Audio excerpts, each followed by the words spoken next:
স্বর্ণকুমারী দেবী প্রতিষ্ঠিত সখী সমিতির উদ্যোগে রবীন্দ্রনাথ ২৭ বছর বয়সে রচনা করেন তার তৃতীয় গীতিনাট্য মায়ার খেলা।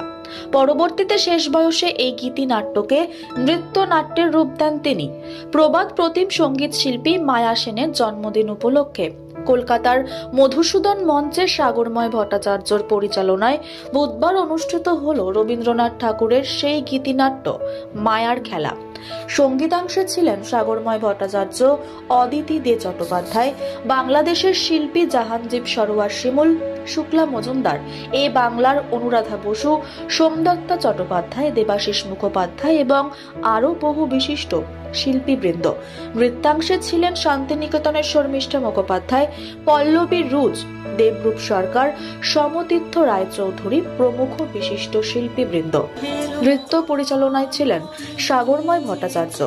২৭ বছর বয়সে রচিত মায়ার খেলা গীতিনাট্যের বেশ কিছু বর্জিত গান, সেই শান্তি ভবন ভুবন কোথা গেল, আমি কারেও বুঝিনে ইত্যাদি শোনা যায় এই অনুষ্ঠানে।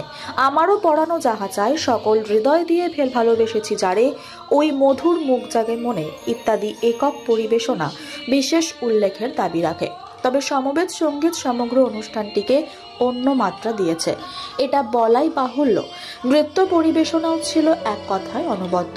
এছাড়াও রবি চেতন শিক্ষায়তনের শিক্ষার্থীদের পরিবেশনায় অনুষ্ঠিত হয় একটি বিশেষ সঙ্গীতানুষ্ঠান, এ আধার হবে ক্ষয়।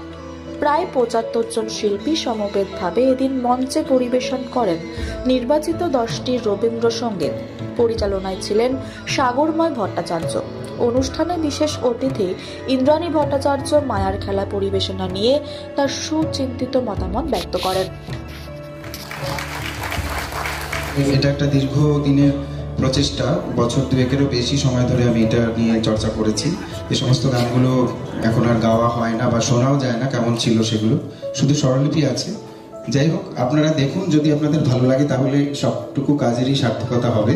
সখী সমিতির উদ্যোগে রবীন্দ্রনাথ ২৭ বছর বয়সে রচনা করেন তাঁর তৃতীয় গীতিনাট্য মায়ের খেলা। পরবর্তীতে শেষ বয়সে এই গীতিনাট্যকে নৃত্যনাট্যের রূপ দেন তিনি। তবে নৃত্যনাট্য নয়, গীতিনাট্য মায়ের খেলাই আমাদের আজকের পরিবেশনায় থাকছে।